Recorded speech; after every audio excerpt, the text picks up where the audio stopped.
comments, and there's highlights of the other chapters that I've read on my stream. And now I'm going to be concluding the book, so I hope you'll be willing to stick around and listen. But we're a friendly community here. Most of the time I do play games, not read stuff, but this just happens to be building up to a big Kickstarter for me next week, so that's why.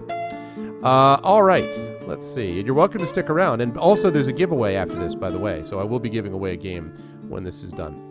All right, so here we go, folks. The conclusion of Icarus. Let me find the spot. Where is it? Where is it? Where is it? Where is it? There we go. Okay, so here we go. You guys ready for the conclusion? Are you guys ready for the conclusion of Icarus?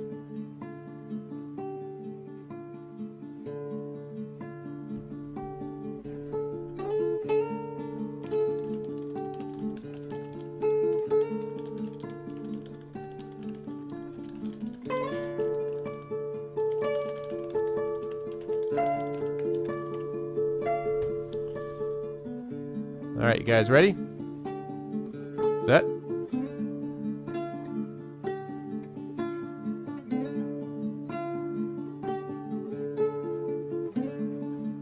I suppose.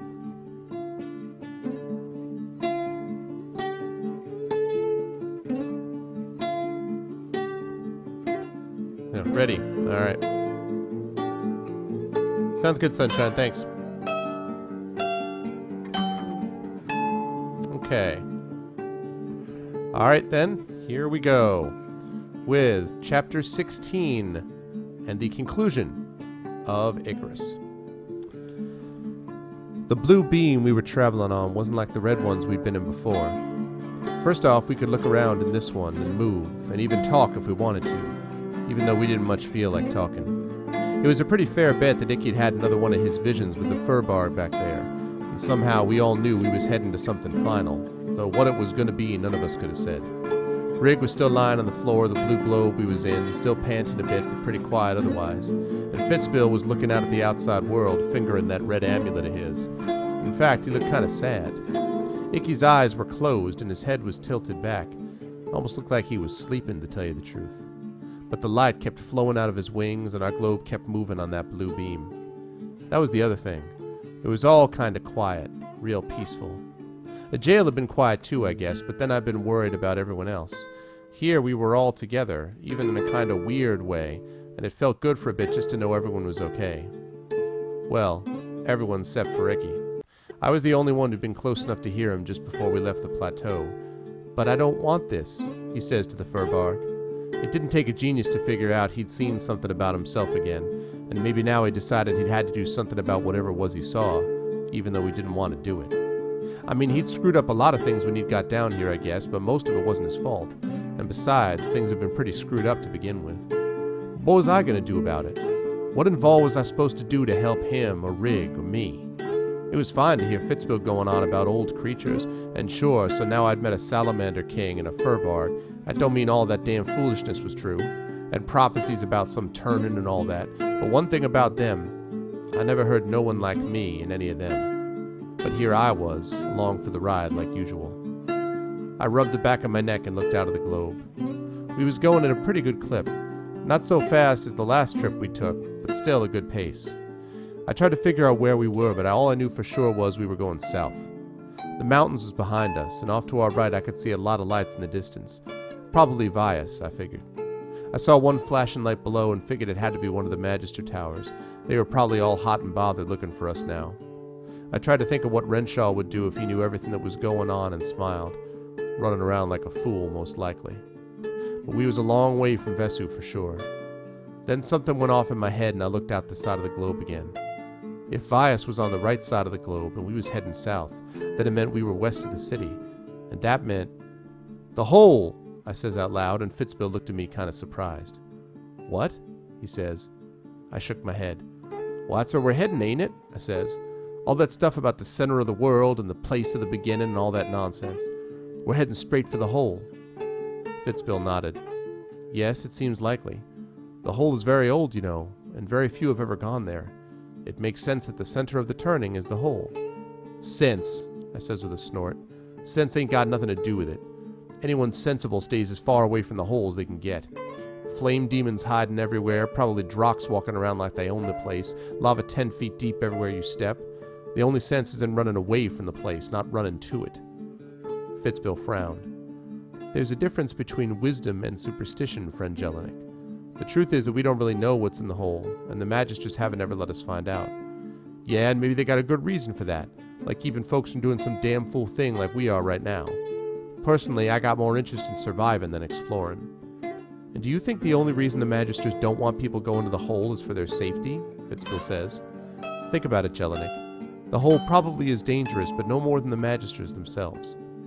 Tell me, what is the difference between the fear you said the Magisters tried to instill in you before, and the fear of the hole you have now? I opened my mouth to answer, then shut it again. Well, there was a difference, but I couldn't figure out exactly what it was, and something in the back of my mind was telling me that Fitzbill was right. Either way, this ain't going to be fun, I finally says at last, scratching Rig behind one of his ears. It wasn't much of an answer, but it was the best I could do right then. I was pretty worn out, you know. And besides, we didn't have much more time for chit-chat, because we felt the globe starting to arc downward again, and as we looked out the front, we saw why. Rig whimpered a little, and I sighed.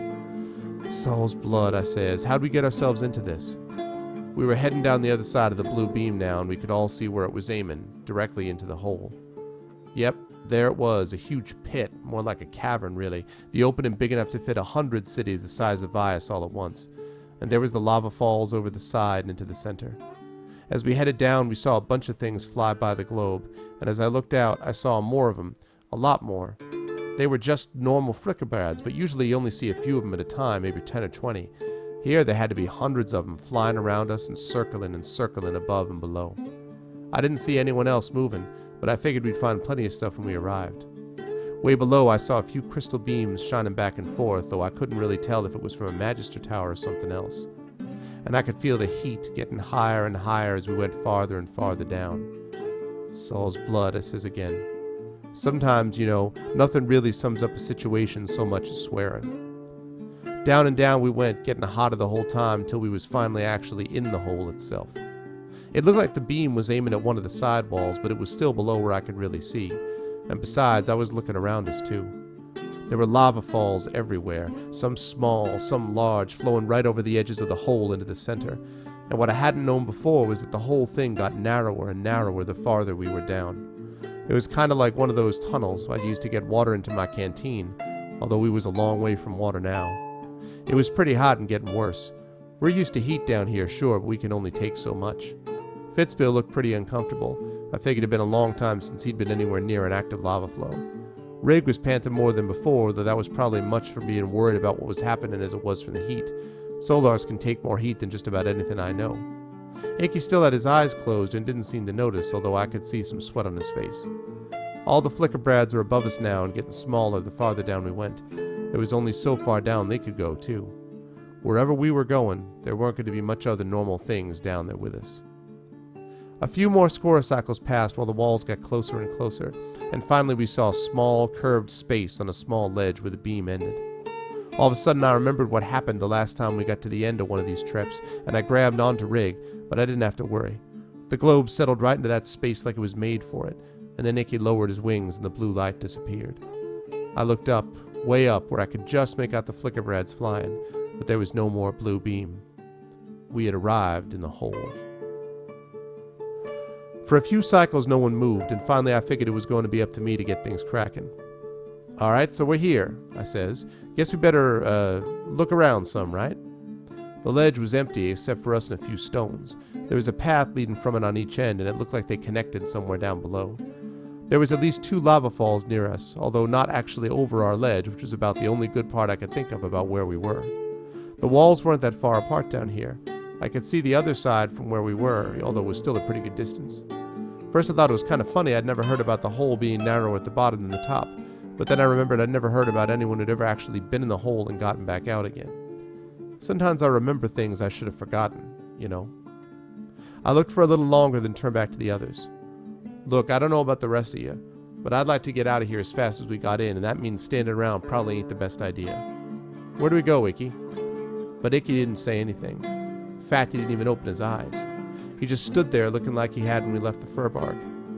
Fitzbill, who was breathing pretty heavy and sweating like he was standing next to Saul, Wasn't like I could blame him. I was hot as I'd ever been myself, and I was more used to it. Touched Icky on the arm. "Icarus?" he said. Nothing. Rig patted over and licked Icky on the arm. Still nothing. It was like he wasn't even there. "Saul's blood," I says. "You think he got hurt bringing us here, Fitzbill?" Fitzbill shook his head, even though he was looking pretty worried to me. "I doubt it. It seemed to me he was meant to bring us here in the way he did. That blue energy was the energy of his people, not the Magisters. And you've seen him do a lot more than that without getting tired out." "Yeah, that's true," I says. "But what do? We can't just leave him here." Fitzbill coughed and wiped his brow, touching that amulet of his. "No, I agree there. Whatever's to happen, Icarus needs to be a part of it. Maybe we can lead him down one of these paths. It looks like they both go to the same place." "I don't know," I says. "What if he don't want to follow us?" But Fitzbill had already taken his hand and started walking towards the left path, and Icky immediately started following him like he was some young grounder going along with his dad. "Guess that ain't a problem then," I muttered to myself and looked at Rig. "All right, we're almost done with this damn fool business. You still feeling good enough to walk?" He was panting pretty good, but he wagged his tails like everything was as normal as could be, and I scratched behind his right ear. "All right then," I says, even though all of this felt like it was anything but all right. And we followed Fitzbill and Icky down the path. The path was actually in a lot better shape than a bunch of other ones we'd been on, and getting down it wasn't much of a problem. But I could tell that Fitzbill wasn't going to last too long down here one way or the other. He kept stumbling, and it seemed like he was having a hard time breathing. "Fitzbill, I can take him if you want. Why don't you take a rest?" I finally says, but he shook his head. "No, I've got to see this through." I didn't really know what he meant by that, but I didn't say anything. Still, I kept an eye on him. I've seen folks go heat mad before. They get so thirsty they'll start trying to drink from the edge of a lava flow like it was a pool of water, or even jump in trying to take a swim. If Fitzbill lost it here and took Icky with him, that'd be it for them. And us. I moved a little closer to them as they kept walking. Icky wasn't trying to hold back, but he wasn't running along neither. He was just going along the same way, nice as you please. But he still hadn't opened his eyes, and that worried me. Maybe Fitzbill thought he was fine, but I still thought something was up. "So, you got any idea what we're going to find down here, Fitzbill?" I says after a few score of cycles. The path was curving inwards now, but we still couldn't make out where it connected below. "No," Fitzbill says, coughing a good bit. "But Icarus is the key to it. Whatever is down there, it'll be up to him to activate it." "Activate what?" I says, and Fitzbill shot me a fast look. He looked kind of confused. "Well, whatever it is that's there. There has to be something which led Icarus and Jelinek down and us down here. I assume he'll know what to do when he sees it." "Maybe," I says doubtfully, "but I don't know about activating anything. What if—" But then I stopped because the curved path had straightened out again, and I saw the end of it running into the stone floor. Like I had figured, the other path fed into the same place, and from what I could tell, there wasn't any other way to get down here except maybe flying. Maybe we were going to end up okay after all. But still, as I looked behind me to see Rig following along, still limping on his bad paw, something didn't feel right, and I couldn't put my finger on what. A few score of cycles later, we was at the bottom of the path. The heat down here was as intense as I could handle, and as I looked around, I could see why.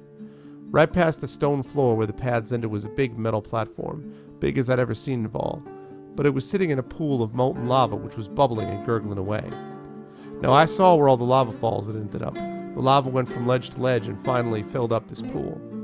But hot as I was, I would have thought the metal platform would either melted or just made it even hotter. But it was just sitting there, looking as new as if it had just been put there. There was nothing on the platform but one of the small pillars, and I figured it was another one of those crystal deals. But what crystal were we going to use to get it started? And what were we starting exactly? We stopped right at the edge of the path before the platform, and after a fit of coughing, Fitzbill leaned over and put his hand over the surface. "This seems fine," he says, even though he had that same worried look he'd had before, and he stood up and walked into the platform with Icky right behind him. Rig and I followed, although Rig wasn't looking so excited now, with his tails kind of dragging behind him. I kind of tensed up when I stepped onto the platform, but sure enough, it was as cool as you like. And I actually felt a little better standing on it than when we'd been next to it. Fitzbill got to the middle of the platform and let go of Icky's hand. He stopped dead the cycle Fitzbill let him go, walking over to the small pillar. "All we need now is a crystal to activate this and we'll be ready to go," he says. "Go where?" I said. "Is this another beam?" Fitzbill started to answer, but all of a sudden Rig started growling and pacing like he'd just caught sight of a flame demon. "What's the matter?" I asked, but he didn't pay attention. His tails were whipping back and forth, and his eyes were as wide as I'd ever seen him get. I had known Rig long enough to know that you don't fool around when he starts acting that way, and I turned around. Come on, Fitzbill, I says. There's something wrong here. I felt it before and Rig's feeling it now. Let's get off this platform. No, Fitzbill says, practically shouting, and I looked at him surprised.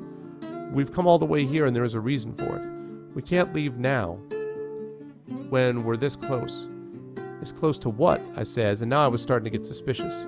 Fitzbill was panting practically as hard as Rig now, and I started to step towards him. But before I could move more than a few feet, we heard a rumble beneath us, and then a sound like something was being sucked away.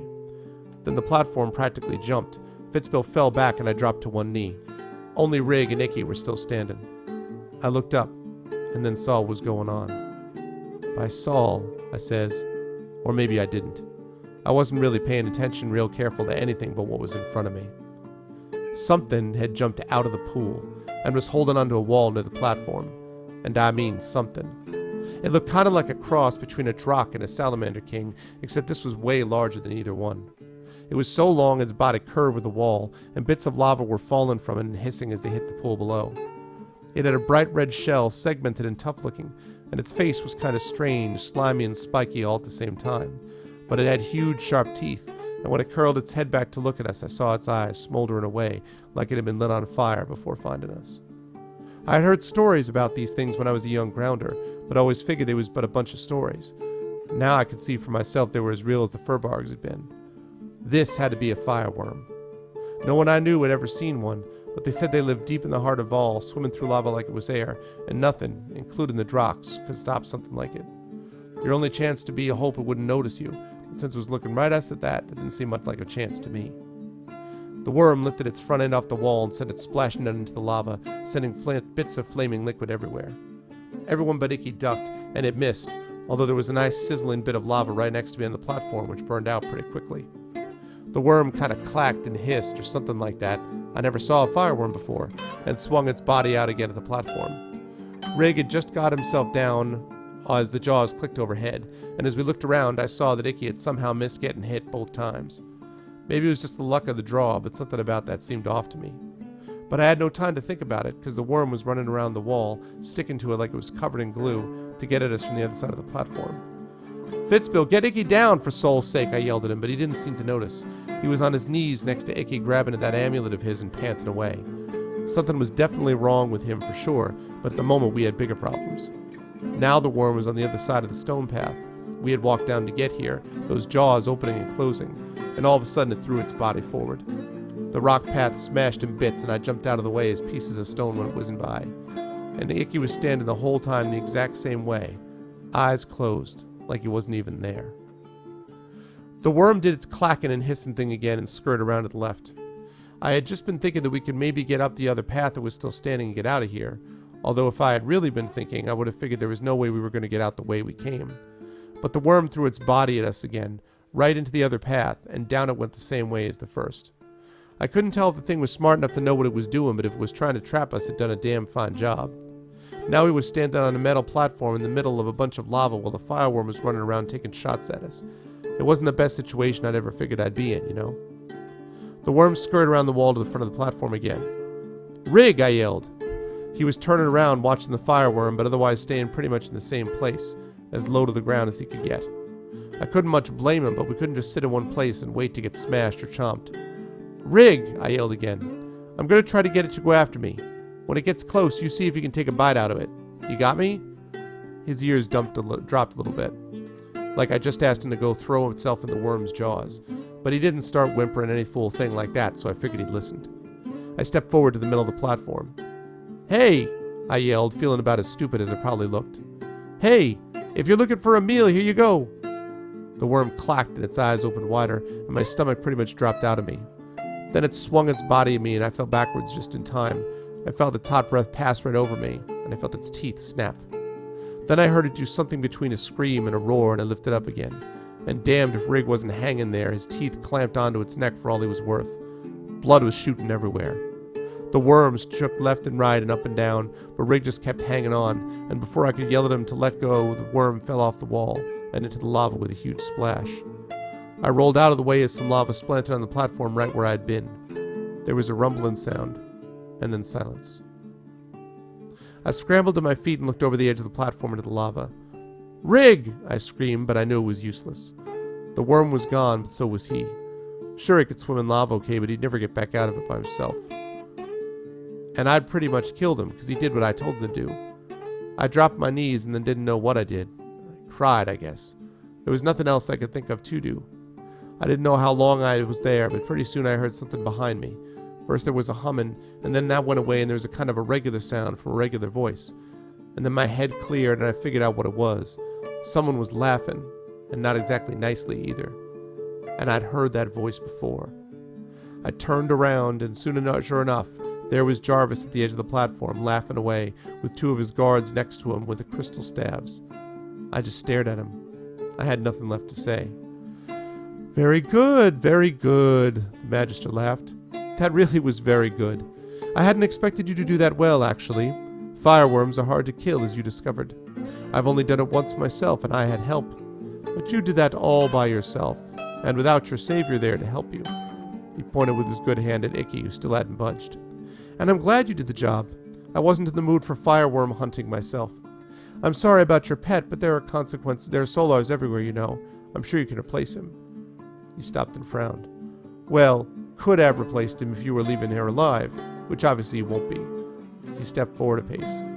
No, you've actually done quite well for yourself. I was pretty upset with all of you after your little game at the trial, but you were kind enough to lead me here, and this was worth the price, I think.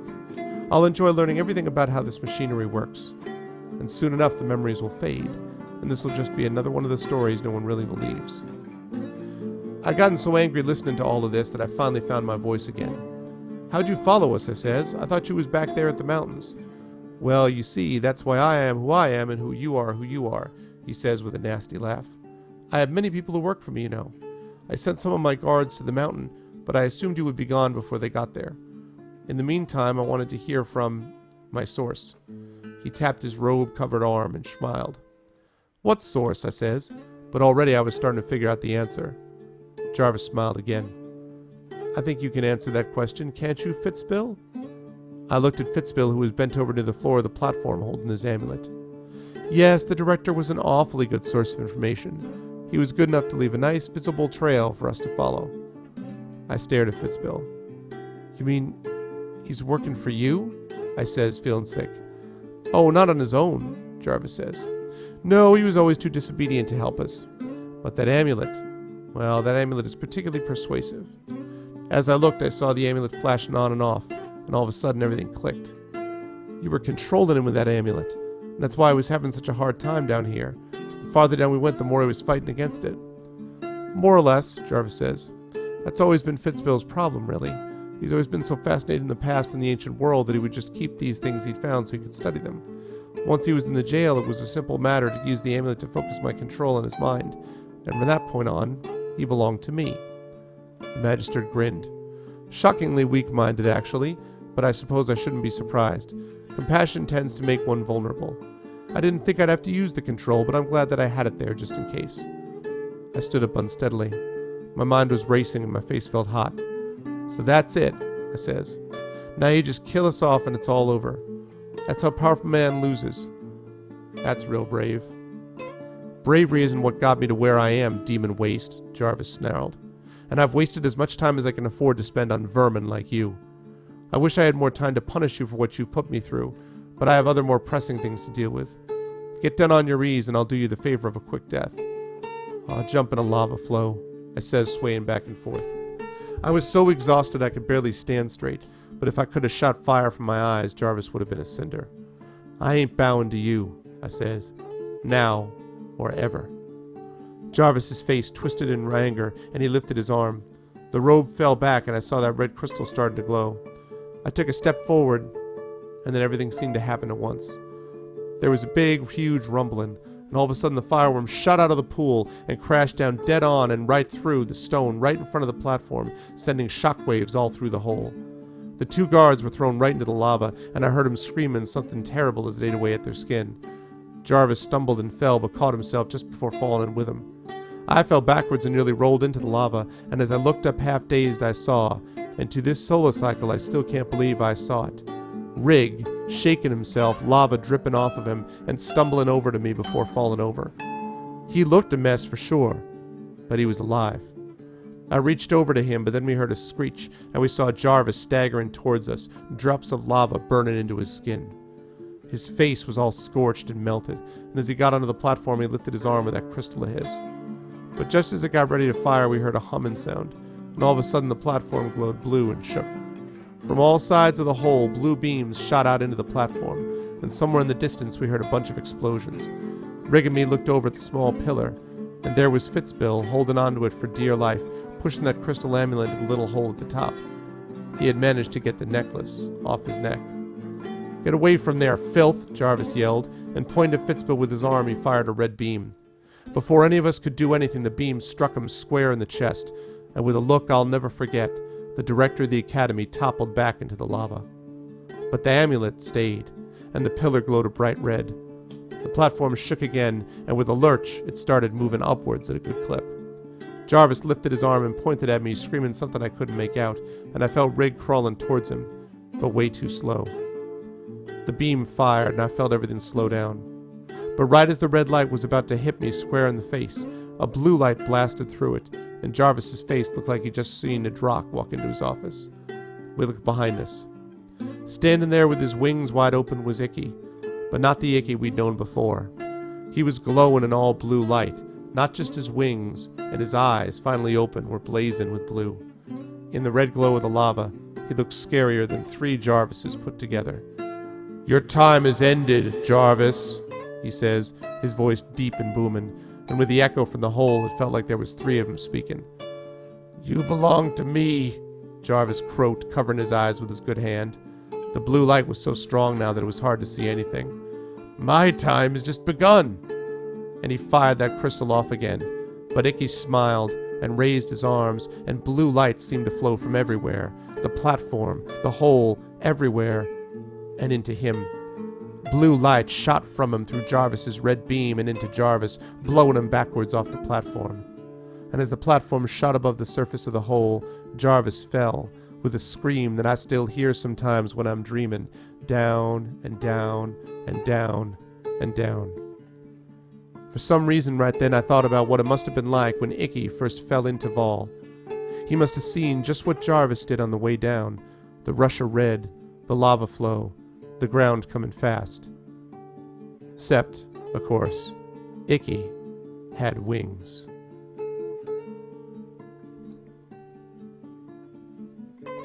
Epilogue. For a while, Rig and me just lay there, not moving, barely breathing. Down below, we could hear explosions and humming sounds like beams going off, and maybe some shouts, but it was getting fainter and fainter as the platform kept climbing upwards on the blue beam. Finally, I rolled onto my side with a groan and looked over. Icky was standing there at the edge of the platform looking down, but after a moment or two, he turned around.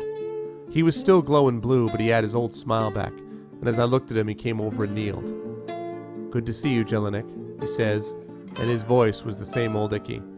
"And you too, Rig." He scratched Rig's head behind his ears while Rig practically knocked me onto my back with his tails wagging. I swallowed. You're okay then, Icky? I mean, it is still you, right?" Icky laughed. "Yes, it's me. All of me now, if you know what I mean." He winked, and all of a sudden I got it. "You remember now, don't you? I mean, you remember everything," I says all excited like a grounder going on his first trip to the caves with his dad. He nodded, smiling so big I started thinking about Fulmer's grin. "But what happened?" Icky smiled again and stood up. "Come here," he says. "Let me show you something." Rig and I got to our feet and walked with Icky to the edge of the platform. "Don't be afraid. You can't fall off," he says, and touched the air in front of him. A blue glint went up and around, and I could see we were totally enclosed in energy, like when we had gone to the hole in the blue globe. Icky pointed down at the land below. "Take a look," he says, and as Rig and I looked down, we saw all of Vol, all of it, falling away below us. The blue beam of energy went all the way from the hole to our platform, but we could see it wasn't just blue there. Everywhere we looked, we could see blue light. The lava was still there, and in some places there were flashes of red, but even there we saw blue flashes too. It was like all of Vol was turning from red to blue. I looked up at Icky. "But what's it all mean?" I says, still feeling kind of foolish.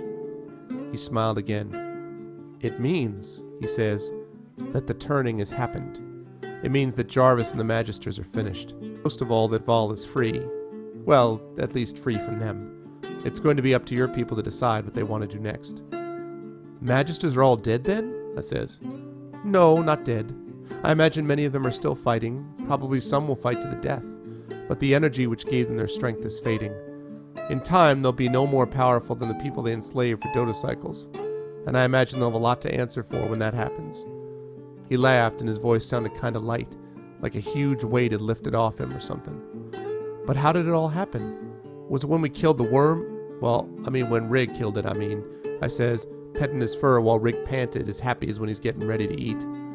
No, although that was very important. The fireworm had been placed to guard this place long ago and did its job very well. It just hadn't planned on fighting a fierce Solar, I expect.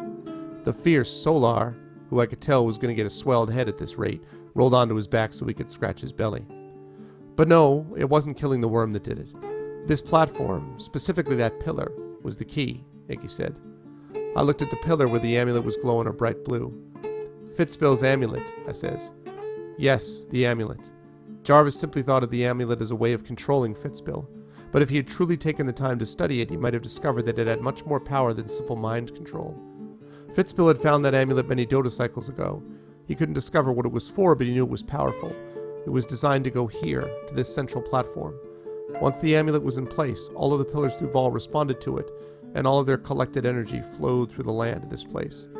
Like that building we found in Vias, I says, and Icky nodded. The same. That polished stone tunnel we walked down was designed to channel energy from those blue crystals we found to this place when the time was right. And there are many of those places throughout Vol, including one right under your village of Vesu, I'll bet. Well, I'll be, I says. Then something hit me. Wait, does that mean the Drakh? Icky's smile faded. Yes. When the energy was summoned, it surely killed the Drakh and all the guardians of these places. I'm sure they knew it would happen eventually, but it didn't lessen their sacrifice. Or Fitzbill's, although I would have saved him most of all if I could. I rubbed the back of my neck, thinking about the look I had seen on Fitzbill's face right before he fell into the lava. Yeah, it wasn't his fault that Jarvis found us. He couldn't do anything to stop it. I guess it's pretty amazing he was able to get that amulet off his neck. Yes, I would say it was amazing, Icky says. But I'm not too surprised. My people had thought of him as an ally even in the early Sotocycles. I'm sorry we've lost him.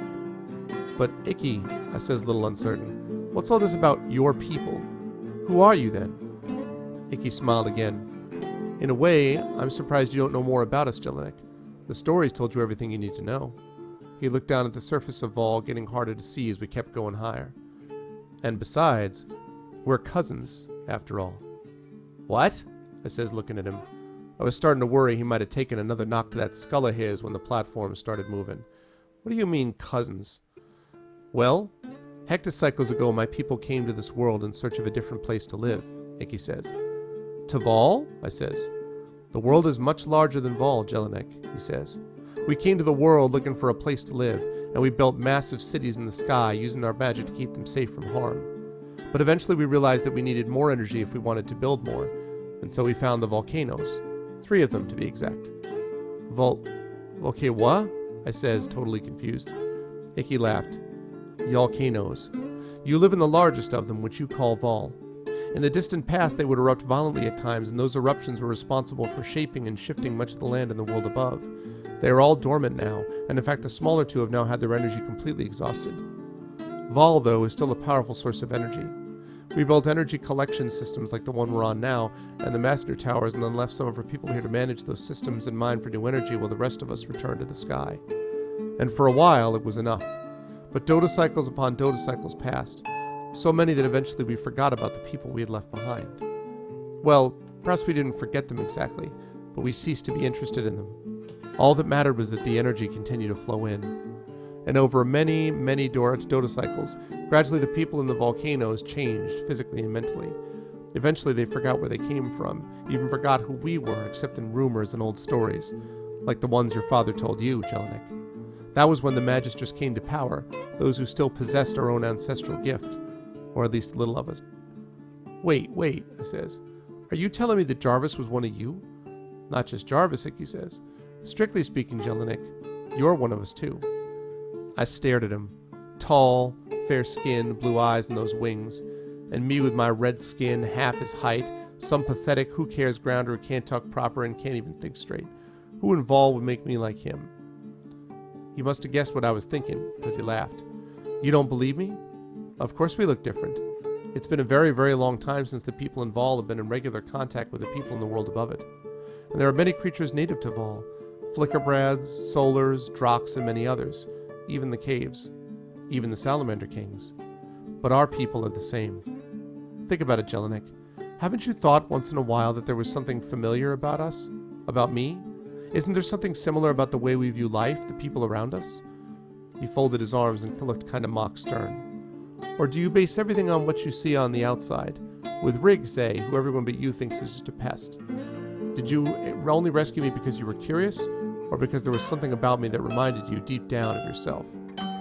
I was all ready to laugh at him. I never heard anything that ridiculous.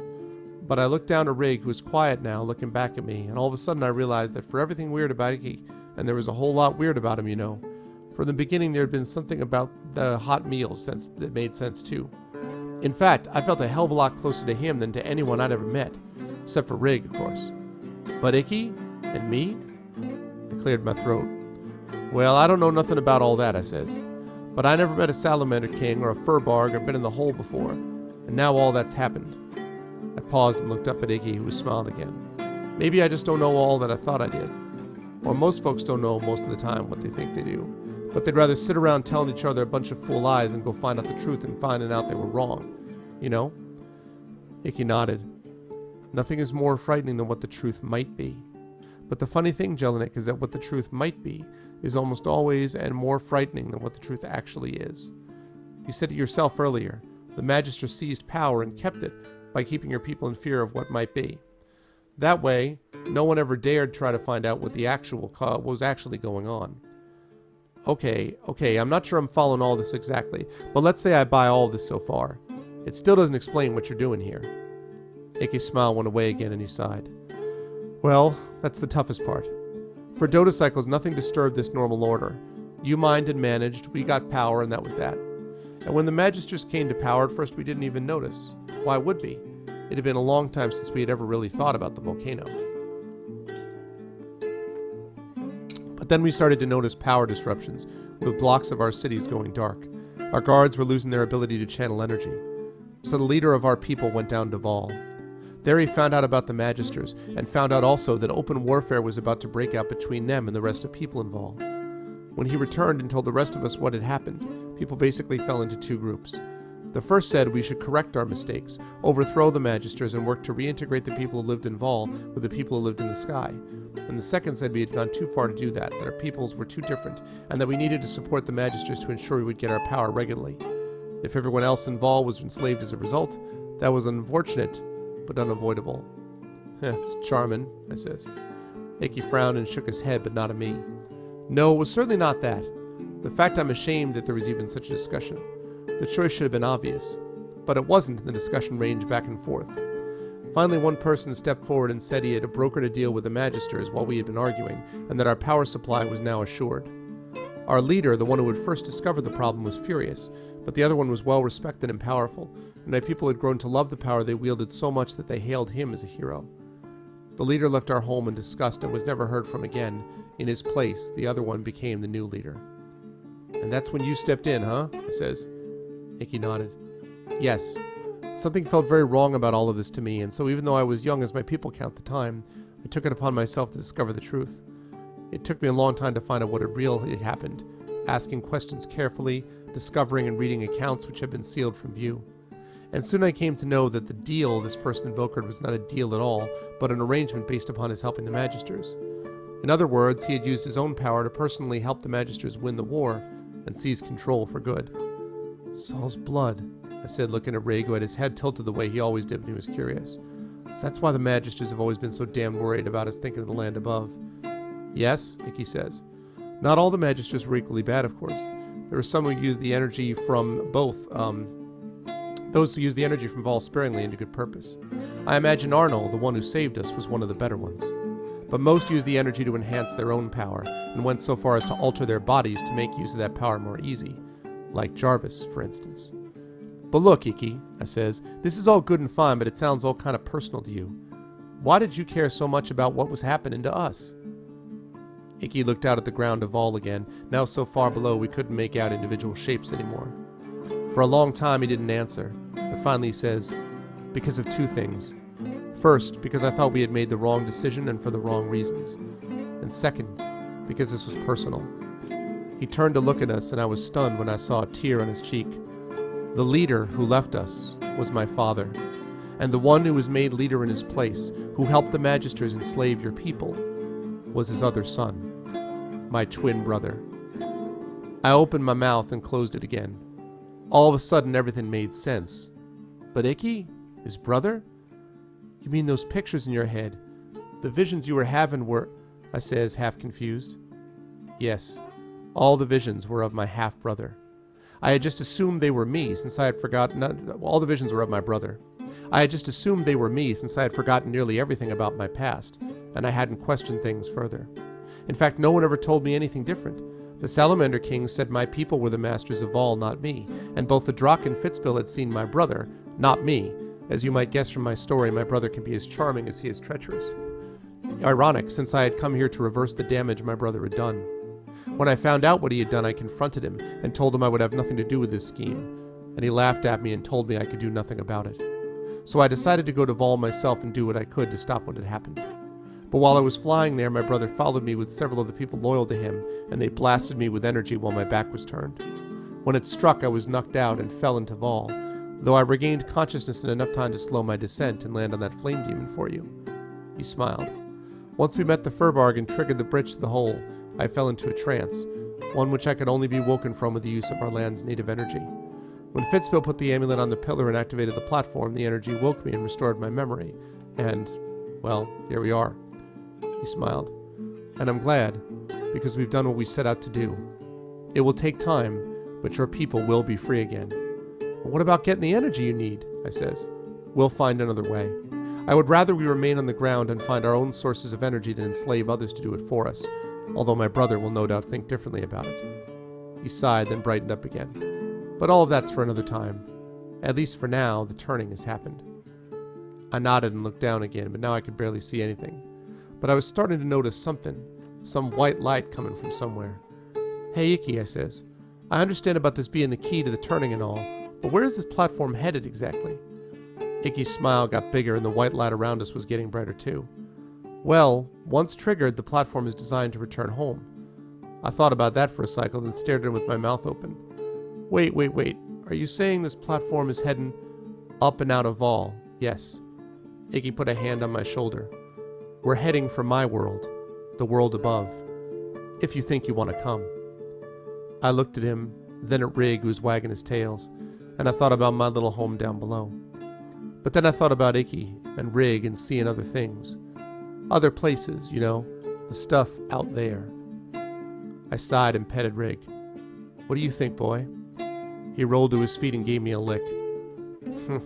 It's damn foolishness, probably, I says. But my life's been a lot better since I started living it foolishly, I guess. I grinned at Iki.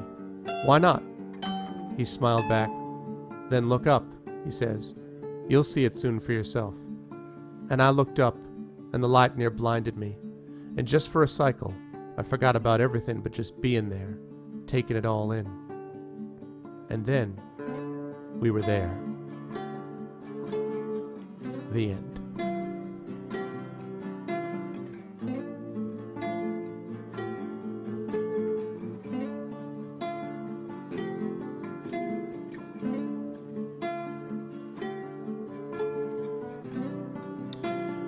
All right. There you go, everyone. The conclusion of Icarus. I hope you guys like that. That is the full entire book. You guys have now heard it on stream. Slightly revised. It's going to be slightly revised. Is being slightly revised, but pretty much that's the book. But it's being transferred now into a graphic novel form. And if you back the Kickstarter, you'll get a copy of this book in ebook form as well. So that is it. It's the end of the book. He said with a guitar chord.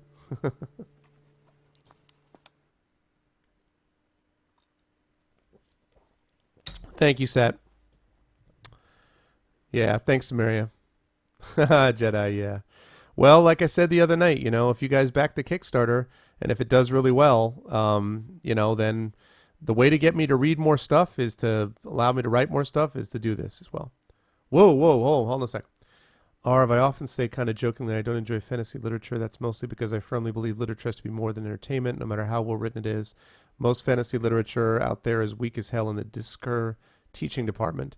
Icarus resonates with me at an individual level, and that's rare. I loved every second of it. I really wanted to publish over here. I also had a friend I talked to you about here this via Skype. He's speechless, and trust me, that's a good thing. If anything, I'm glad I was able to experience this. Thank you so much, sir. Wow. Thanks, Rose. Thank you very much. I appreciate it, and thank your friend for me, and tell him that there's a lot more where that came from if he liked it, because it's part of a 3-book series.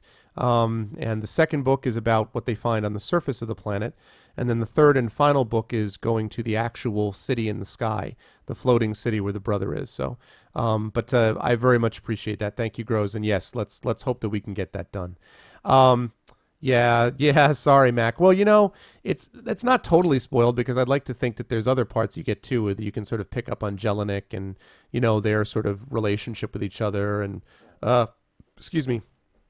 and Rig and all that kind of stuff. So that's why you're out for a while. You didn't want to spoil it. The feels, yeah. But I appreciated you guys very much. It's been a pleasure and a privilege for me to be able to read it and share it.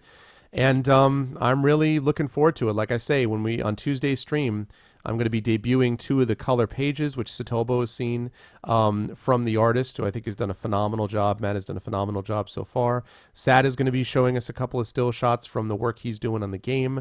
I'm going to be debuting, that. We're going to be talking about all the details of the Kickstarter, including some other extras, authors that are involved, just a whole bunch of stuff.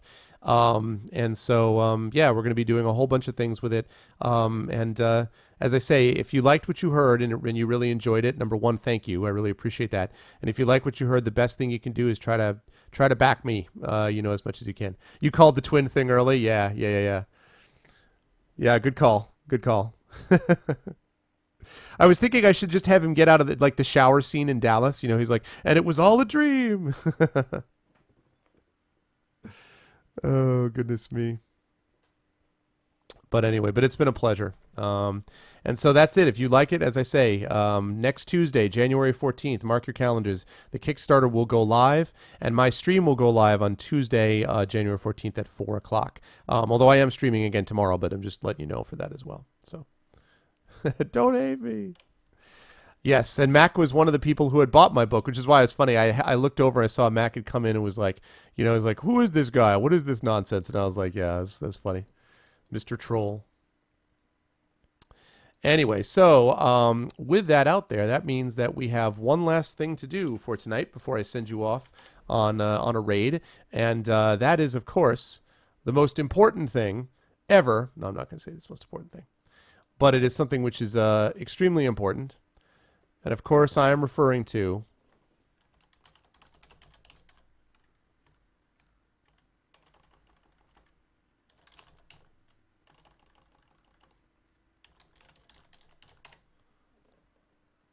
whoops. Here we go.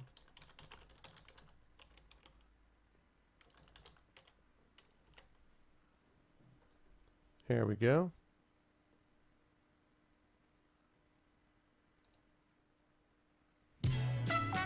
Oh, yeah.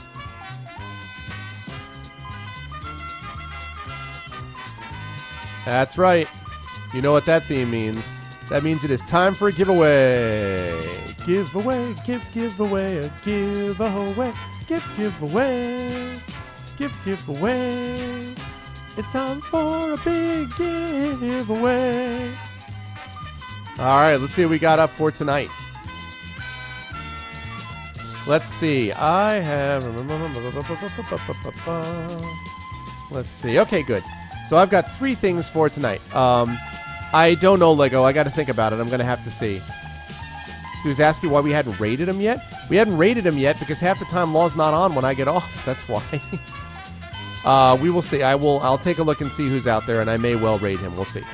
All right, but before I do that, we have the giveaway time. So tonight, ladies and gentlemen, what we have on the docket for you folks you have a choice of one of the following 3 games. If you win this giveaway, you will have a choice of either Serious Sam 3 or Jade Empire Special Edition or Super Hexagon. Again, that is Serious Sam 3, Jade Empire Special Edition, or Super Hexagon. If you win this giveaway, my only giveaway of the night. And if you want to win that giveaway, you're going to have to type this into chat, and it is, let's see.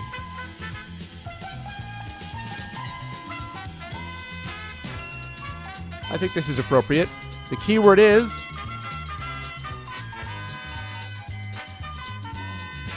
The keyword is volcano. If you're interested in winning, please type in that word volcano. Please do not enter if you are not interested in winning. If you are not interested in winning, don't enter. But if you are interested in winning, please type that in for a chance to win Serious Sam 3, Jade Empire Special Edition, or Super Hexagon.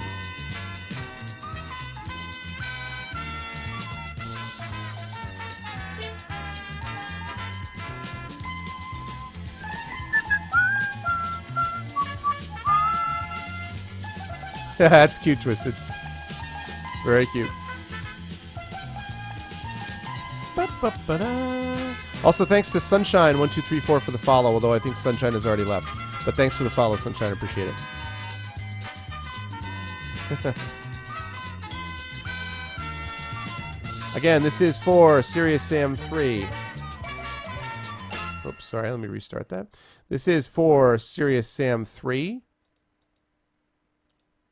Why are you... Hold on. There you go. This is for Serious Sam 3, Jade Empire Special Edition, or Super Hexagon. One of those 3 options. If you are interested in winning it, please type in that keyword. And we're going to let this go another 30 seconds or so.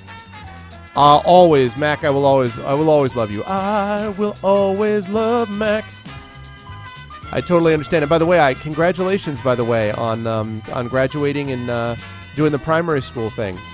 Are you actually teaching now already? Like, do you have a job already, or are you now looking for a job? But either way, congratulations on finishing it.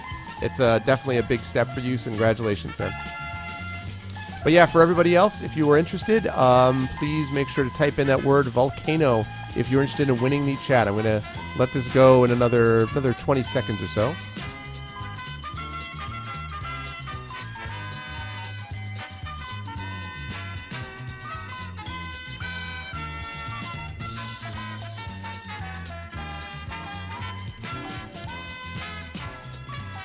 Hey, graduated primary school. Yeah, exactly.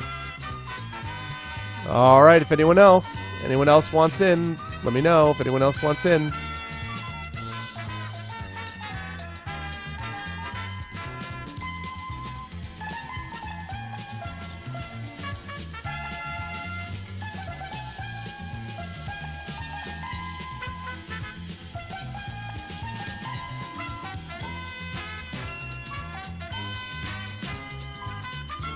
All right, so here we go. 15, 14, 13, 12, 11, 10, 9, 8, 7, 6, 5, 4, 3, 2, 1, 0. And the winner of the giveaway for this evening of either Serious Sam 3, Jade Empire Special Edition, or Super Hexagon is Twisted Chimera Gaming. Twisted Chimera Gaming is the winner. The winner. Twisted Chimera Gaming is the winner.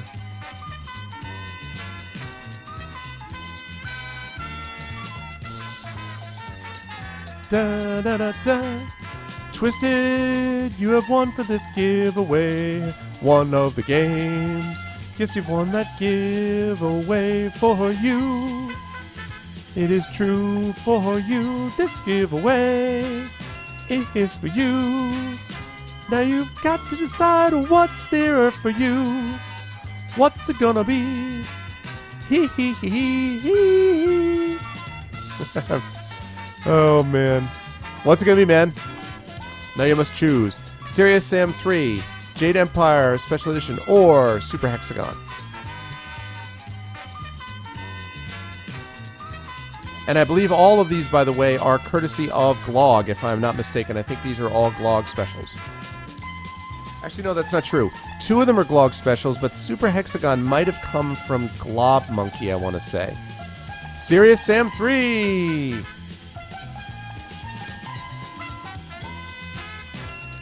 All right. Okay, give me 1 second here while I track that down. Hold on, I want to do that right now while I'm thinking about it. And then don't go anywhere, everyone, because I'm going to send you off someplace.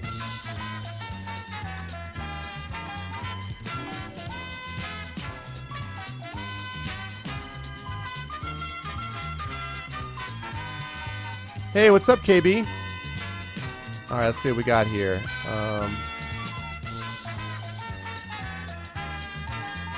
Really wish the message. I wish there was a way to sort your messages by user, as opposed to just by. There we go. I found it. I found it. And make sure you let me know, by the way, if this works. But it should work. Make sure though you let me know, okay? Twisted, if this works, okay? All right, and.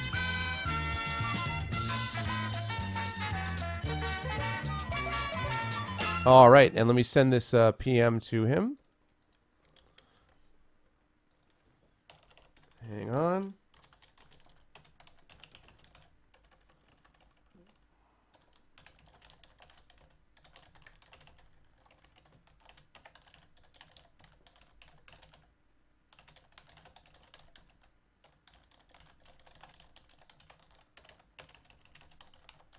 Okay. So, let's see here. Let me put up this one. Glob Monkey with Super Hexagon. Okay, that's what I thought. Yeah, so this one is, Serious Sam 3 is courtesy of Glog. And this one is through a Humble Bundle. So again, as always, much love to Glog. I have just sent you the PM. I've just sent you the PM. You already nabbed you some Glog Serious Sam 3. Make sure that works. Make sure that works, Twisted, okay? I want to make sure that I didn't gift it twice. I don't think I did, because there's only one other one that's in my PMs now, which is Earth Machine just gave me a copy of To the Moon, which I can either give away or use for myself. And that's the only other one that was left over that people sent me in PMs was this one, and it was back in early December, so I want to make sure. So just confirm that works for me. Just go to that link and make sure that it's live before I leave this behind, because it's possible that I already gifted it. So just make sure. And now I wait for the 700-second delay. This chat delay is absolutely ridiculous.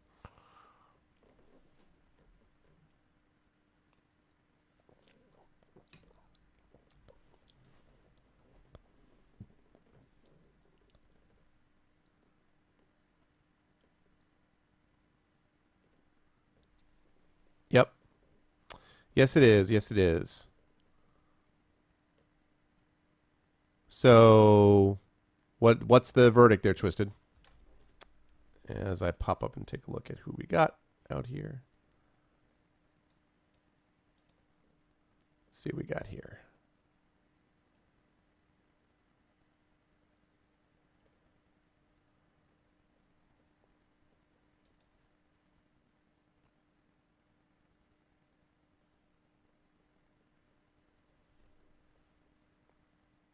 Yeah, it's intended.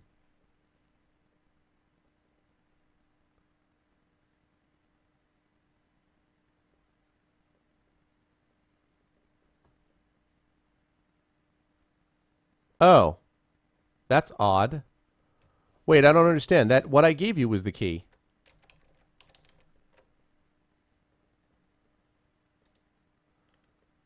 What I gave you was the key.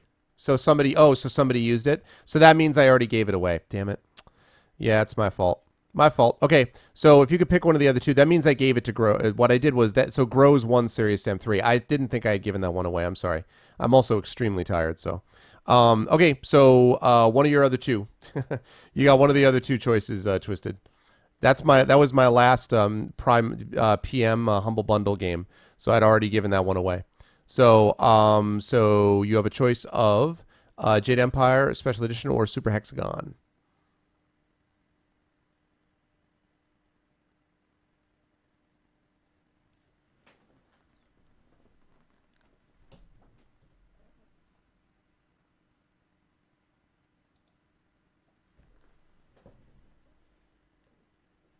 How do you know I have CSGO? Let me see.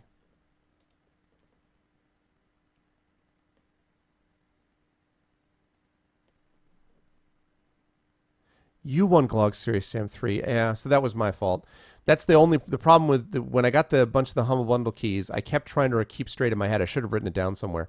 What I had left from whom, because almost everything I have is through Steam, but there's a couple of other ones that are backwards as well. So wait, don't pick. Okay. Yeah, so my fault.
Night, Chrono.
Yeah, sorry. I'll put some of the other ones actually.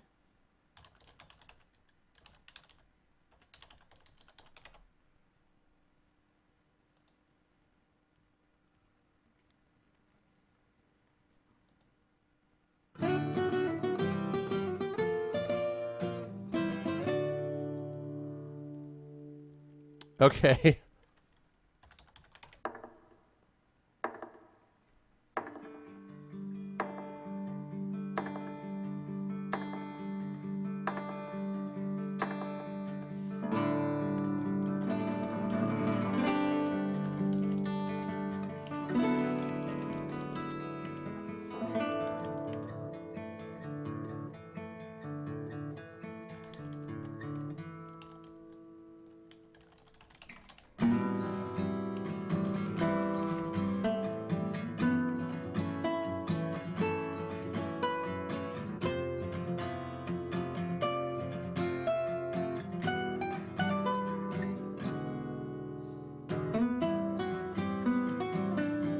So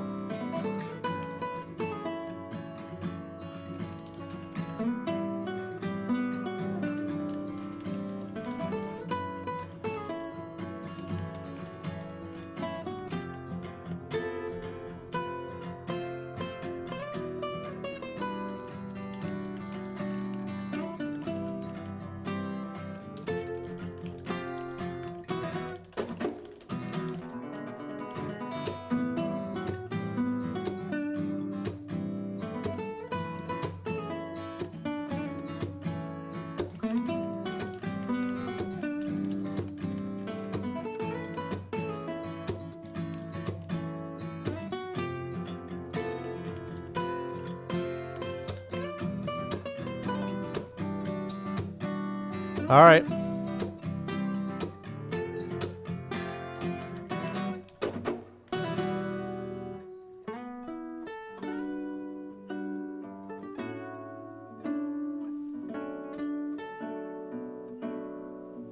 This is why I want to live in Germany. All right, I am waiting. I will say that you know, the one thing I will say about that is first of all, Kais. Let me just say a couple things. Kais, thank you very much for doing that. I really appreciate it. And I have said this to Glog before, I think on Sod stream, but I'll say it to you guys again. I'm always amazed at the sort of the way that kindness and compassion is, you know, catching, right? So just as people who are, when people are mean to each other, it creates more meanness. I firmly believe that kindness feeds on kindness and creates more kindness. And I have seen, and this is a fact, I have seen people who have said, you know, I was inspired by Glog to give more stuff. And in fact said, like, I forget who it was, I think it might have been Glob that said something like, he was like, I can't, he's like, must give more stuff, must, you know, give more things, because, you know, he just, like, everyone was inspired to do it. So I do appreciate that. I just don't know what to say anymore. Like, I mean, Glog has given me so much stuff, and not just Glog. So many of you guys have done that. You know, Kais is an example. Lego has given me stuff. Glob has given me stuff. Grows has given me stuff. You know, Earth Machine gave me something the other day out of nowhere. Gray has given me stuff. I mean, just countless numbers of people. And I really appreciate that. It certainly helps with the stream, supports the stream. It is not ever necessary. I want to emphasize that. It is not necessary for you guys to ever feel like you need to. If Glog never gave me another game from now until Doomsday, I would just appreciate the fact that he's a great viewer, and I would feel the same way with all of you. So I don't want anyone to feel like, oh, I don't have a lot of money, I can't do it. You don't have to give me anything ever, okay? I'm certainly grateful if you do. So yeah. Grows, I gotcha. Yes, I understand. So we're just waiting on this PM while we listen to this awesome music. And then I will do another giveaway, and then I will send you guys off on a raid. And I, again, I'm very grateful, and I apologize again for the foul up. Next time, what I'm going to do from this point forward is I just have to make it a little bit more official by actually keeping just in a Word document. Because just about everything I have in Steam, so that makes it easy. But there are a couple things that get sent like through Humble Bundles and things like that. And it was just that one game. It took a while for me to give away Serious Sam. And so I kept, I guess I just had thought that I still had it to give away, and I didn't, so. Yeah, you gave me immortality. That's right, Zamaria gave me, right. Zamaria is immortalizing me in an RPG, so through Zamaria, I have lived forever.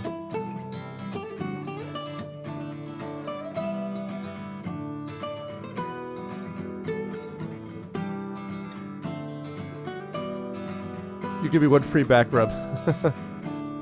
Are you talking about the Icarus Kickstarter, Mad Mess? Or are you talking about my novel, or what? I have a couple of... basically, the deals that I have right now that are going on for Twitch viewers is...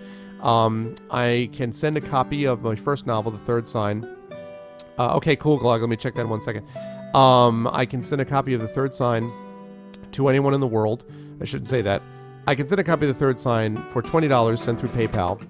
I will sign and ship a copy anywhere in the United States at my cost. Anywhere outside the United States will be mostly my cost, but if you live in an area where it's particularly expensive to ship, like Australia as an example, I will have to sort of work something out, because if it costs me $30 to ship down and it's $20 that you sent me, then it's obviously not going to work out. But anyway, so the third sign is $20. I also have the new anthology, which Backburner has talked about, Time Travel Tales. Thorg actually just got my last hardcover copy of Time Travel Tales, and bought the third sign, and with those two things, he got a pack of playing cards. So I have one of those pack of playing cards left. And the way I can do that is, if you're interested, you could get a copy of the Time Travel Tales paperback, which is $15, and then a copy of Third Sign, which is $20. If you get both of them at the same time, that would be $35. You get both of them at the same time, you get $5 off, and you could get the playing cards then as a throw-in. So you could do that. So that's basically it. Time Travel Tales, $15 for the paperback. Third Sign, $20. Both of them together, $30 plus the playing cards. So that is the deal. Yep, agree. Exactly with what Grow said. Okay. And yes, those are the copies of my novels. They will be one of the stretch goals, possibly, as part of this res. That may be part of it, yes. Okay. I just got it. Okay. Whoa, check that out. Oh, what is that? Okay. All right, hold on. I actually need to see what this is that Glog just sent. I want to see... What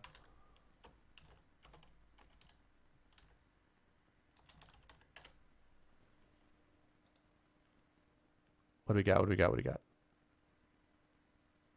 Aha, okay. So, what Glog has been kind enough to give us is not one but two things. So I'm going to do these giveaways. We're going to be able to have two giveaways here.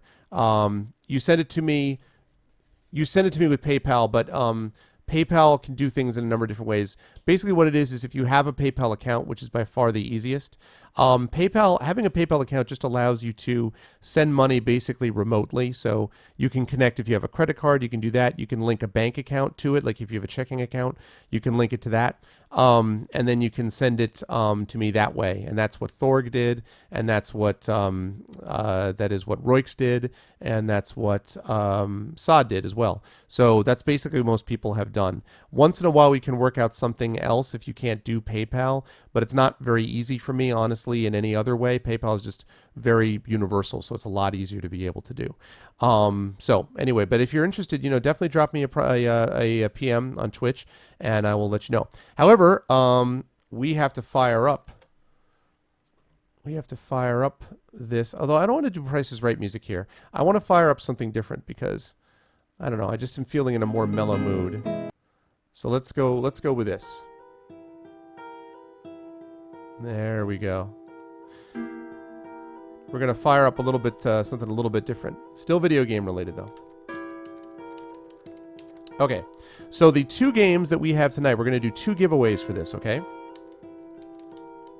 The first giveaway, okay, sounds good, Memes.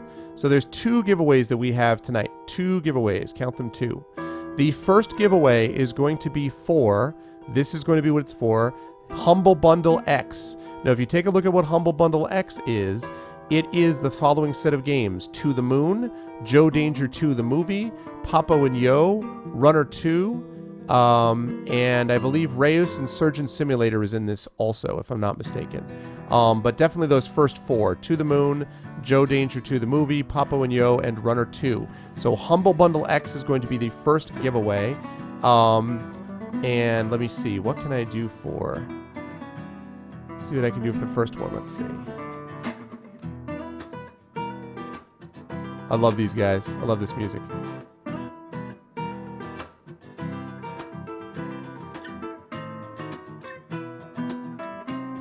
Oh, sorry, Grow. Sorry, man. Okay, the keyword is...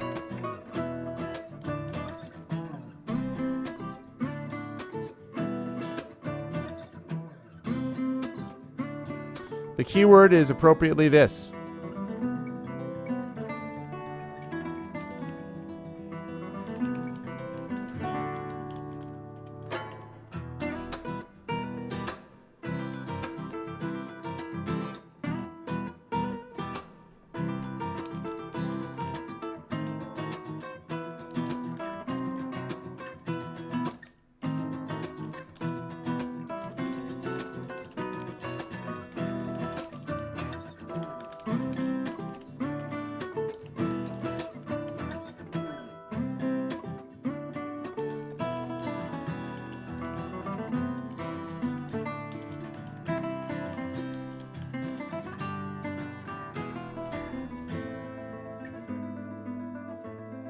Hey, Grandblade.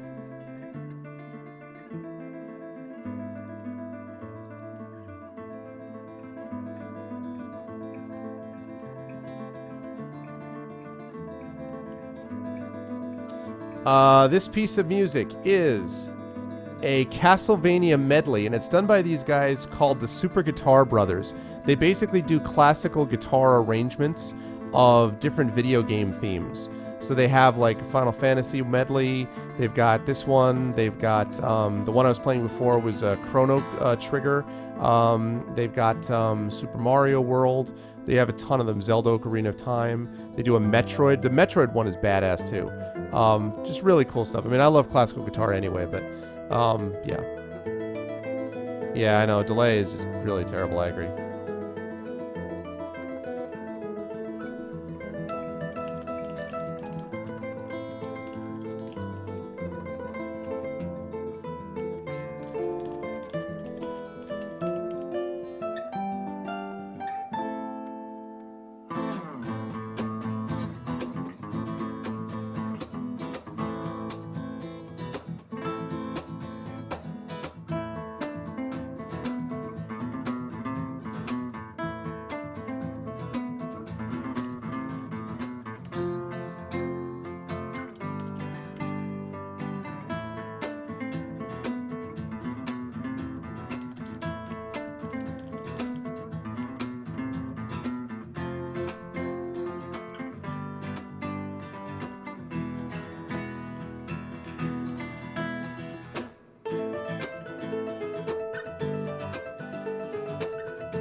Oh my god. Alright. So I know what happened again. God, you know, I know what happened. I was doing my little cute funny thing that I thought was funny about doing the countdowns, and obviously I triggered some stupid crap. I must have triggered some stupid crap with Twitch, with their dumb automated system, so that now I bet I've been timed out or something for like 24, or you know, whatever it is, 12 hours. Of course. And I'll send them a support ticket, and it'll take them 24 hours to get to it. So by the time they get to it, it'll already been reinstated. It's like, you know, do they want to help people or do they want to get in your way? It just... Anyway. Yeah. Can you guys hear me at least? I hope. Yeah, exactly. So that's great. That's great. Because I wasn't going to stream tomorrow, right? So that's great. So what am I supposed to do? Like I'll set a support ticket with them and they'll answer it in 48 hours.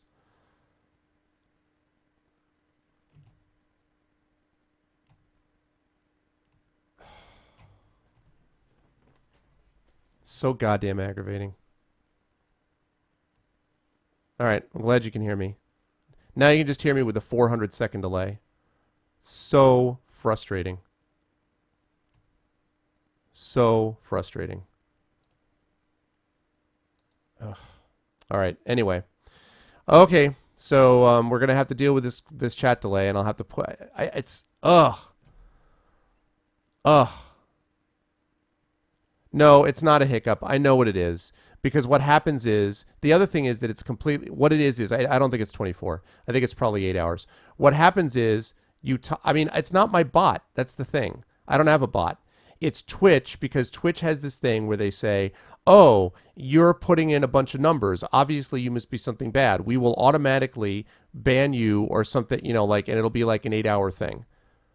It's ridiculously dumb. It's stupid.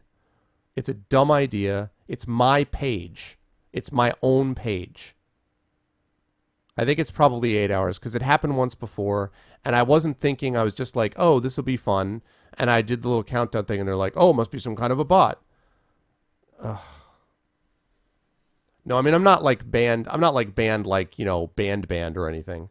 And it'll only be like an 8-hour thing. But it's just like, it's my own freaking page. Like, give me a break. Ugh. Anyway. All right, so so stupid. All right. Anyway, so here we go. So the winner of I can't type anything obviously because if I type anything it won't work because so all right. So the winner of the Humble Bundle, X is C Maxstar.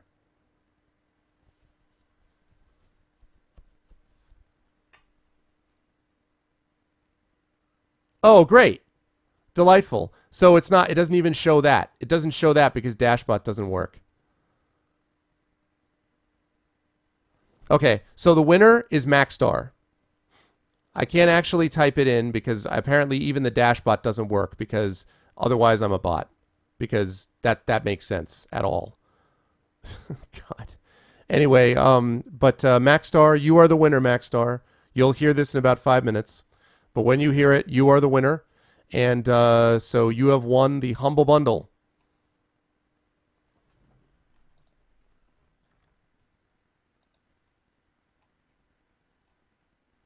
Courtesy of Glog. Yep, you won. I'd love to show you, except I can't because reasons.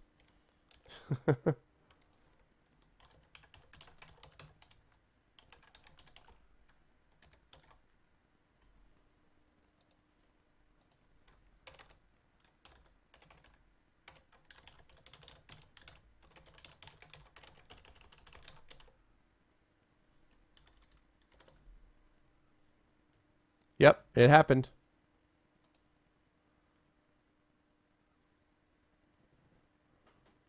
Yep.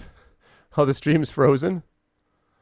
Well, it shouldn't be. I mean, you guys should still be seeing and hearing me, so it should not be frozen because that hasn't gone away. So yes, courtesy, I just sent it to you. So courtesy of Glog. Thank you very much, Glog. That's true. I could screen region it. Ugh, such a pain. I'll try to do that. Maybe I can do that for the next one. Okay, and then the other giveaway, and this one is for the complete Cities in Motion package. And this is, again, Glog, who was just kind enough to send it along. So, Cities in Motion, the Steam key, Cities in Motion Steam key, and it has all of the design classics. So it's Cities in Motion, the original, the game, plus Design Classics, Design Dreams, Design Marvels, Design Now, Design Quirks, German cities, London, metro stations, Paris, St. Petersburg, Tokyo, Ulm, and U.S. cities.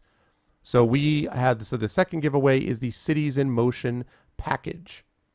And I'm not even going to be able to tell you guys what the keyword is because I won't be able to do that, apparently. So we'll see if I can actually get this to work.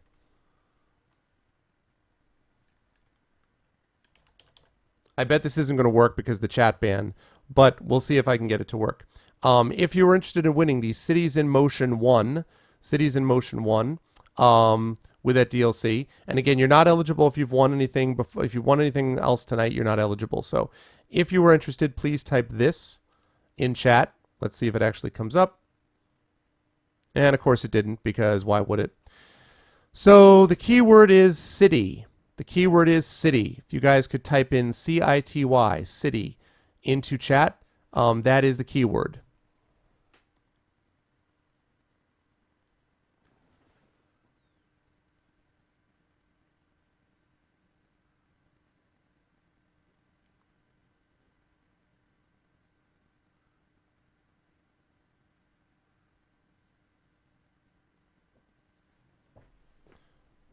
Yeah, so I'm just going to have to count it up because it doesn't select it, because that would be too smart. That would be, you know. God. I swear to God. Yeah, exactly. Unban myself from my own channel. Absolutely ridiculous. Utterly ridiculous.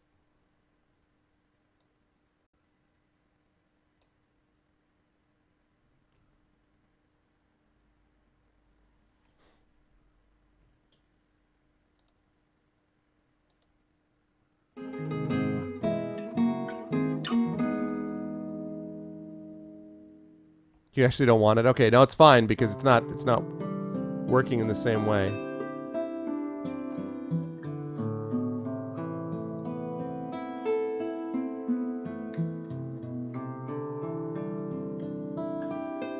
All right, let's see. So we've got...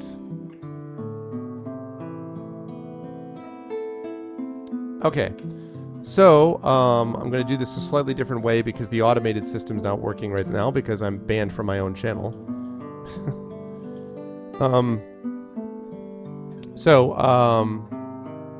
Yeah. Yeah, no, it does. It's just frustrating. It's just frustrating because it's completely unnecessary. It's a ridiculous system to do it this way. But whatever.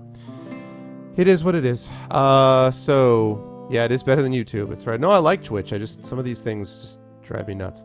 Anyway, okay. So, let's see. So, now, having looked that up, so let me see what we got here. Okay, so let me just confirm, Grows, you don't want to be in on this?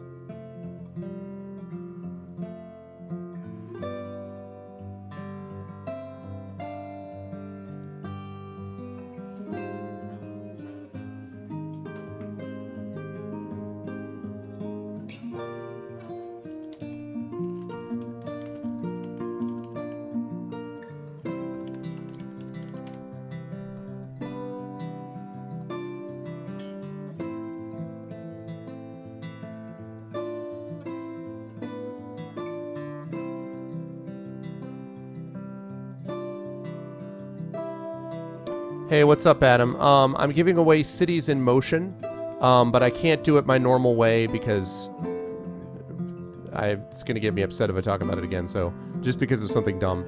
So, I'm just doing it this way, so I'm just counting up the people who are interested. Actually, it's probably a good thing that we don't have too many people in this last giveaway because, because it would be a big pain.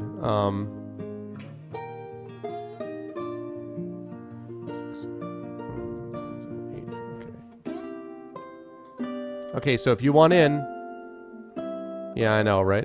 Okay, so Adam, if you want in, type city. So if you want in, Adam, type city, if you're interested.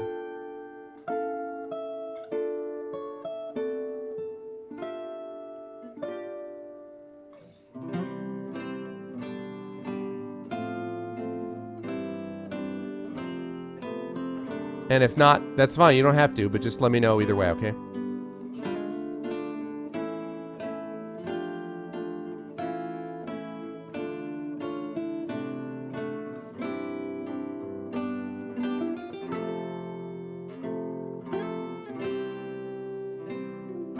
All right. Okay, so here we go. Let's see. All right.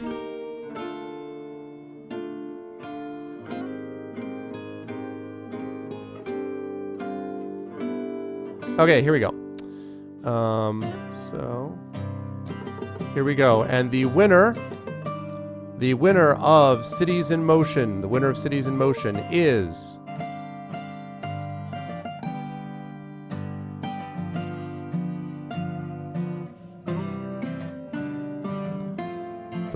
is Mulligan. Mulligan is the winner. of Cities in Motion 1. Mulligan is the winner. Congratulations, Mull. I wonder if I'll be allowed to actually, do a Twitch message. That'd be nice, if I'm allowed to actually message people.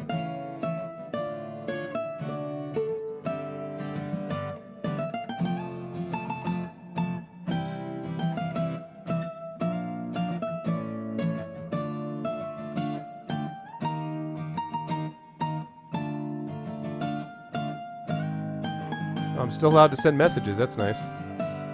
Very nice of them. Okay, so...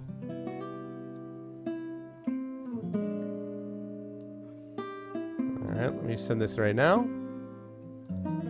And again, Mulligan, this is courtesy of Glog.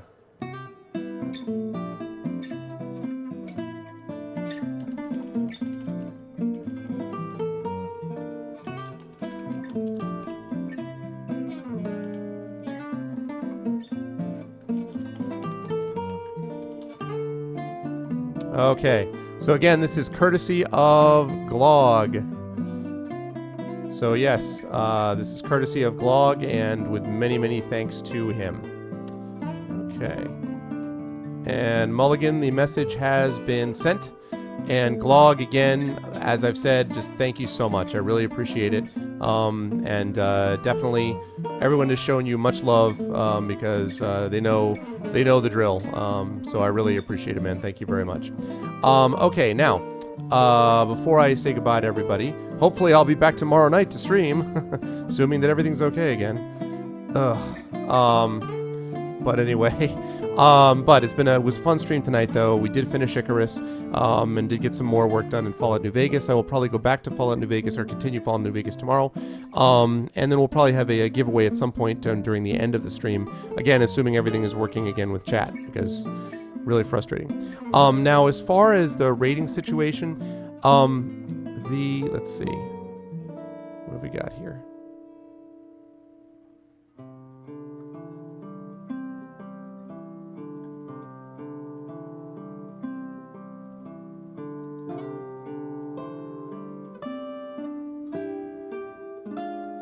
Okay. All right. So I know, Glog, I know. Well, hopefully I won't make any more mistakes. One can only hope. So, all right. So I will send you guys off to raid. When you raid, can someone type in the way that I normally like raiding, because I'm not obviously going to be able to do it because I've been banned from my own channel. So for 8 hours or whatever. So if you guys, if someone there could type in what we do on a raid, it's just Arv Raid Volcania. If you could do that, that would be much appreciated. See you, Leshrek. If you guys, someone could do that, that'd be much appreciated. And then I will say, yeah, that's exactly it. Basically what Grows did. The exclamation point is not normally what I put in, but you can add in your little flourishes if you like. But the Arv Raid Volcania is the thing that needs to be in there. So, and we're going to do that, and I will let you know who we're going to go do that with in just a moment. But first, just a reminder, I will be back streaming tomorrow, again, assuming everything is okay. So come make sure you stop back for that, and make sure that you mark your calendars for the Kickstarter starting next week. Also, that stream on Tuesday of next week is going to start at 4 o'clock Eastern. So again, 4 o'clock Eastern is going to be the time. So definitely check it out. Definitely be ready to, hopefully back it, spread the word, and do all that kind of cool stuff. Sat, as always, pleasure, man. Thank you for the moderating tonight. And, of course, thank you for being the game designer in the game. I couldn't have found anyone better to do it. And really looking forward to it, man. It's going to be a good time. Lego, thank you so much for the moderation, sir, as always, and for being a longtime viewer and supporter of the channel. Always a pleasure to see Netawin here, although I think Netawin is now asleep and off doing things. But Netawin is an awesome guy that you should follow because he's a good streamer as well in Russian and English. Chronospy, always a pleasure to have you here, sir. Thanks for coming back. Chrono's been with me for a while. Earth Machine, thank you for the code for To the Moon. I really appreciate that very much, and I will either play it myself at some point or give it away. So thank you very much for the To the Moon code. I appreciate that. Eric, always a pleasure to have you in here. Thank you so much for being here as always, sir. Good to see you. Good to see Fisk Lax as always as well. Thanks, Fisk. Good to see you too. Always a pleasure to see Get That Memo. Thanks a lot, man, for being here. I appreciate it very much. Also appreciate Glob Monkey being here. Thanks for the gifts that you've given to the stream and the support as always, Glob. Obviously, I've said it a million times. I won't say it again tonight. Well, beyond this time. Thank you, Glog. You're awesome. Really appreciate it, man. Everything you've done for the stream. Really appreciate Jedi Knight being here as well, who's won one of those games on the stream before. Good to see you as always, Jedi. Good to see Curdy as well. It's been a little while since I've seen you. Welcome back. Kais, thank you very much for the giveaway, the impromptu giveaway that you did. Thanks a lot, man. I appreciate that. Thanks very much to Macstar for showing up again. See, you show up and you win a game, Mac. That's the way it works here. But it's good to see you, man, and congratulations on the school stuff. Always a pleasure to see Morris, as always, one of my longtime resident lurkers. Thanks for the tips as well in Fallout today, Morris. Always good to see Mano here. Mano, if you're listening, let me know at some point if you've gotten that stuff that I sent you for the Twitch page, because that would be awesome, and if you're able to do something with that. Always a pleasure to see Mulligan here. Congratulations, Mull, on the win of Cities in Motion. I hope you like it. Always a pleasure to see Murray here. Murray has been around for a long time as well. Ninja Kitten 2007. I'm not sure that I've seen Ninja Kitten before, and if I haven't, then welcome to the stream, and I hope you like what you see in here, and we'll follow. Always a pleasure to see Rez here. As always, Rez has been a long-time streamer. I shouldn't say long-time streamer, long-time viewer. Has been watching me for a while, and is always very excited and enthusiastic, which I like. Always good to see Roix here. Roix, the book has been sent out to you, as I said before, so you should be receiving it pretty soon. Ryu Kinkin, always a pleasure to see Ryu. You're quiet tonight, but it's good to have you there, man, always watching. Good to see Stolpen hanging on the background and watching as well. Grows, I really appreciate your kind words, man, and hopefully we will be able to get something done on that score, and hopefully your friend will approve as well. I would hope so, and we can get something done there. But thank you very much for being in the stream. Thorg, always a pleasure, man. You're always here for my streams. I really appreciate it. And the books will be getting to you soon as well, I hope, because they were mailed today. Tyrannical, always a pleasure. Tyrannical has been with me since the old days. So thanks a lot, man. It's always a pleasure to have you in here as well. Trace, you were quiet today, but it's good to have Trace here, who originally started with me, I think, during the Baldur's Gate 2 cast. Twisted, congratulations on the win. Sorry about the mix-up, but thanks as always for supporting the stream and being a part of it. Warriors, I'm not sure if Warriors, I think you've been here before, Warriors, and so welcome back. If not, I may be getting you confused with someone else and I don't remember, but I think you may have been here before. So thanks a lot, man, and thanks for being a part of the stream. Always a pleasure to have Wolfric, 2687. Wolfric has been here before. Zalis has definitely been here before as well, so thanks to both of you folks. I really appreciate it. And of course, Zamaria, who is making an RPG with me in it, and that's really cool, and I really like that. So that's neat too. Okay, so we are now going to raid, and I can't type this in chat because it doesn't work. So if someone would be willing to put something... No, I understand. That's no problem, Grows. I get it. No problem, dude. I get it. Totally understood. We are going to be rating the Lawkeeper. So if someone could link the Lawkeeper, please, because I can't do it in chat because the reasons. So if you could please link Lawkeeper, I would appreciate that. Thank you guys so much again for watching the stream, and I will be back tomorrow with more stream goodness. Until then, have a wonderful night. I'll catch you all soon. Icarus is concluded, and the Kickstarter starts next week. Get hyped. Thanks a lot, everybody, and have a good night.